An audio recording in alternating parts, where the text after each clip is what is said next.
मैं हैरत में रह गया कि लाल किले पे खड़े होकर 15 अगस्त को वो ये शख्स कह रहा है जो मैं आरएसएस के बचपन से सुनता चला रहा हूँ कि आज़ादी 150 साल की नहीं 1000 साल की है। ये सनद लग गई कि हम आज भी हिंदुस्तान के हिस्सेदार नहीं हैं, हम बाहर के हैं।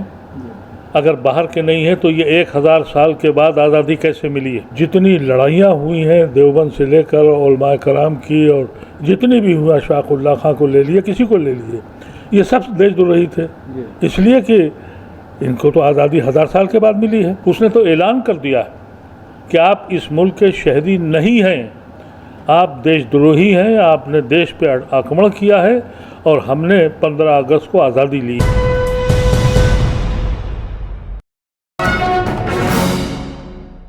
लाल किले की फसील से 15 अगस्त को प्रधानमंत्री नरेंद्र मोदी ने भाषण दिया और उसमें जिस तरह से ये जिक्र किया गया कि 1000 साल बाद देश आज़ाद हुआ।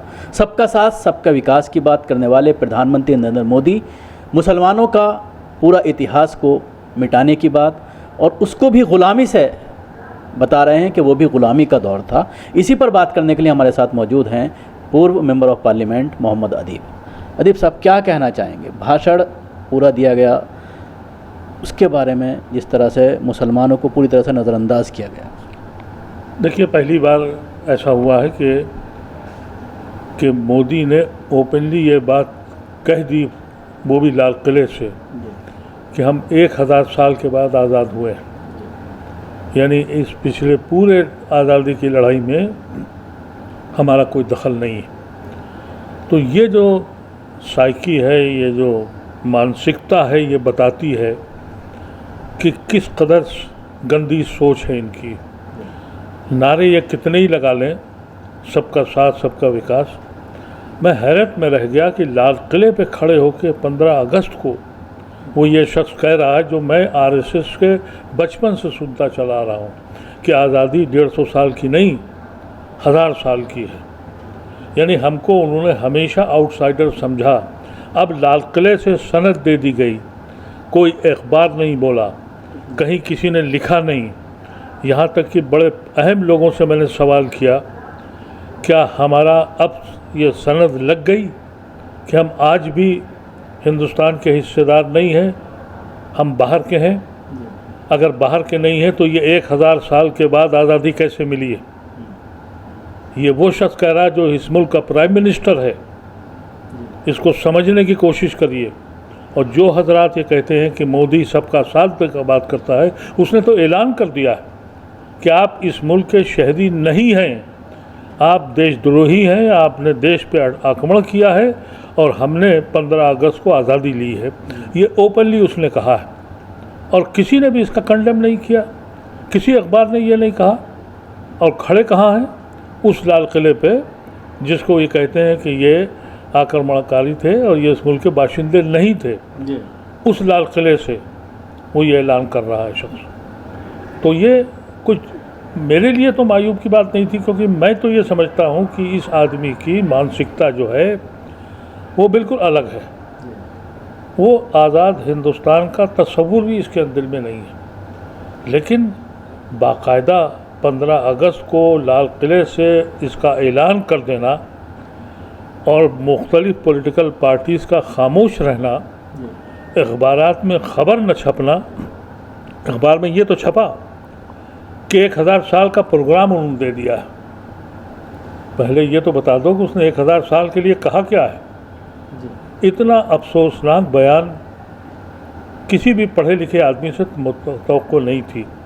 कहते हैं कि हिंदू राष्ट्र बनाएंगे, हमें क्या इतराज़, बनाओ, क्या चीज़ नहीं हो रही इस मुल्क में। हिंदुओं का प्राइम प्रेसिडेंट उनका, प्राइम मिनिस्टर उनका, नायब सदर उनका, स्पीकर उनका, सारी एजेंसीज उनकी, हम तो नहीं एतराज़ कर रहे हैं।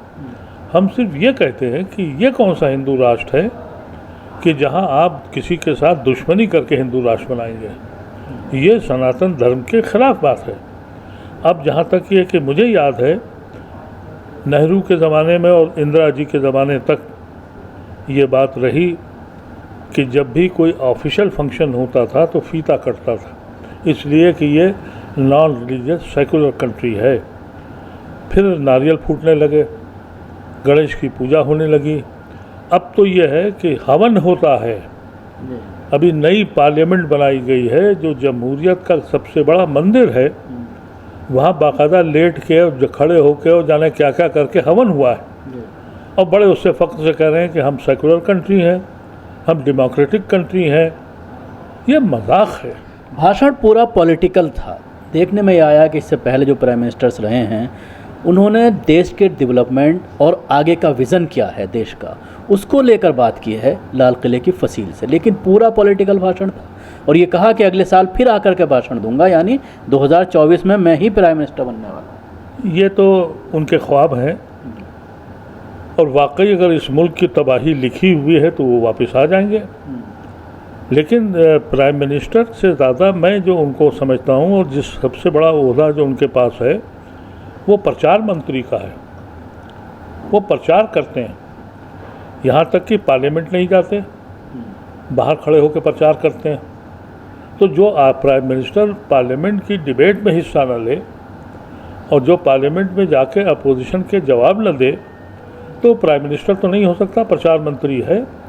वो जाके हवाई जहाज़ के और रेल स्टेशन के और रेलगाड़ियों को झंडी दिखाते हैं, दिखाइए, लेकिन बताइए कि इस रेल के चलने से कितनी सुविधा मिलेगी, कितने अपॉइंटमेंट होंगे, वो नहीं बताते हैं। वो अपोजिशन को कोसते हैं और अपोजिशन के ख़िलाफ़ वो प्रचार करते हैं। तो इनका डिजिग्नेशन जो है वो एक्चुअली प्रचार मंत्री का है। ये प्रधानमंत्री जब बनते हैं जब देश के बाहर जाते हैं। बड़ी मुश्किल ये हो गई है कि पिछले 9 साल से इस मुल्क में प्रधानमंत्री है ही नहीं। एक प्रचार मंत्री है जो 24 घंटे प्रचार करता है, लेकिन अब प्रचार की ये हालत हो गई है कि अपने एजेंडे को नहीं छोड़ता वो।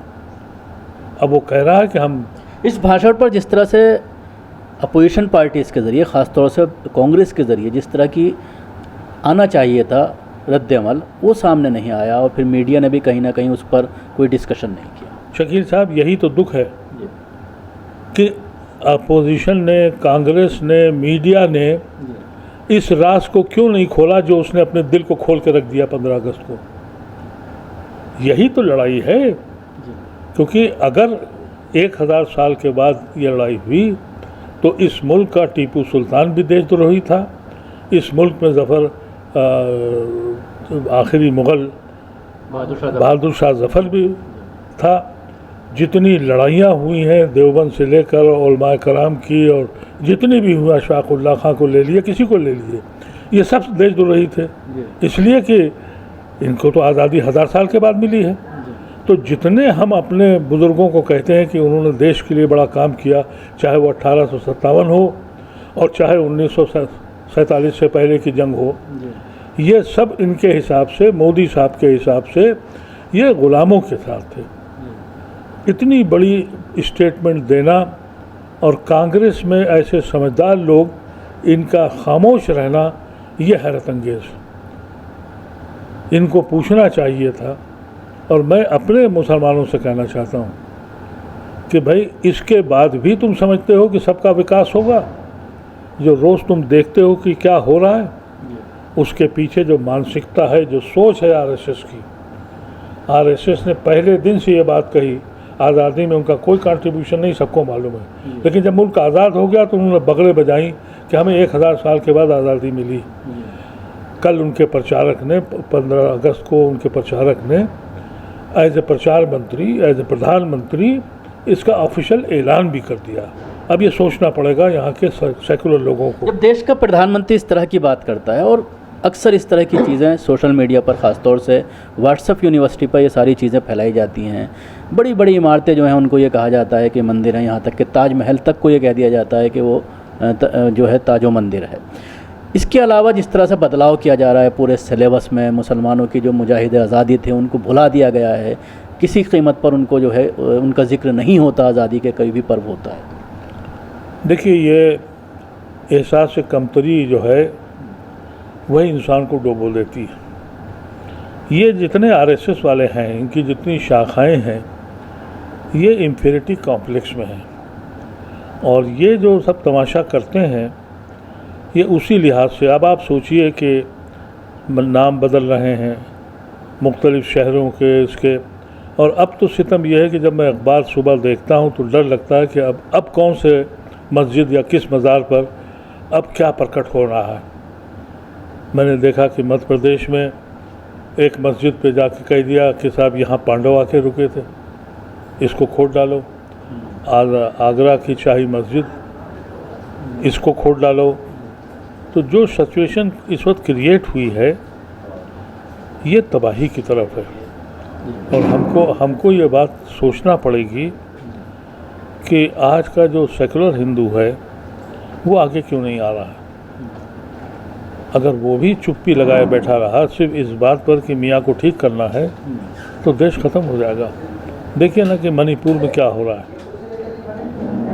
वहाँ पर भी इसको पूरा घुमा फिरा के वो क्रिश्चियंस वर्सेस नॉन क्रिश्चियंस कर दिया है। लेकिन प्राइम मिनिस्टर नहीं जाता है।